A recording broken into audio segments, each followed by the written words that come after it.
দুধ ঢেলে দেওয়া হয়েছে, পটের দুধটা।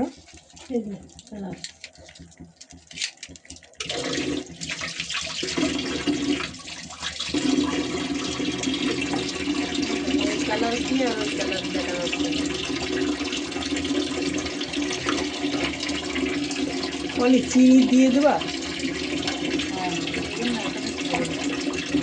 এই যে পটের দুধটা ছিল, ঘন দুধ, এটা দিয়ে দাও, চিনি দাও।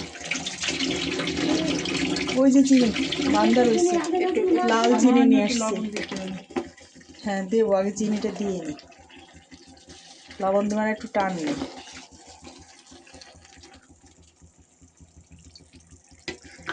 লাউ ভুনাটা অনেক প্রচলিত আমাদের অঞ্চলে। দুধও লাগবে আবার।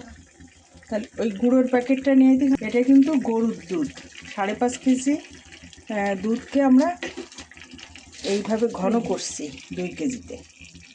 তারপরে এই যে এটা দিয়ে দিই, একদম ছানার মতো হয়ে গেছে।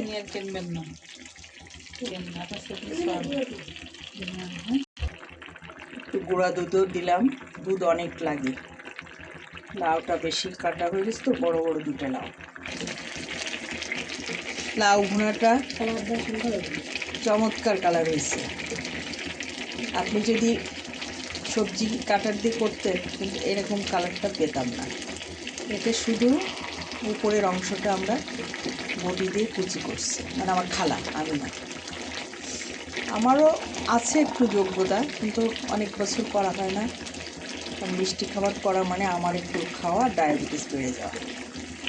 তাই আমার যে বোনের মেয়ের বন্ধুরা আসবে, তাদের পরিবার সহ, তার জন্য একটু করতেছি। এটা আমাদের অঞ্চলে এত প্রচলিত, জামাই দেখা থেকে শুরু করে আপনার বিয়ে পর্যন্ত এই দুধ লাউটা ব্যবহার করা হয়। দুধ মানে ভুনা, লাউ ভুনা বলে এটা।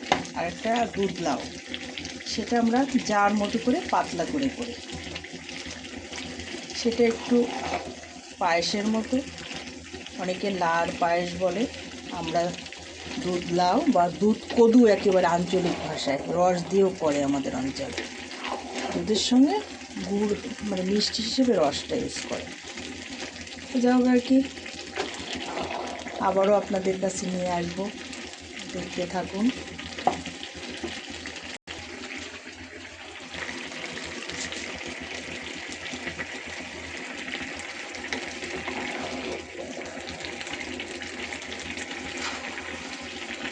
একদম ভুনা করে ফেলবো লাউটাকে। দুধ লাউ ভুনা, অনেকে হালুয়া করে সেখানে, কিন্তু লাউ দিয়ে হালুয়াটার থেকে পেঁপের হালুয়াটা অনেক মজা হয়, গাজরের হালুয়া।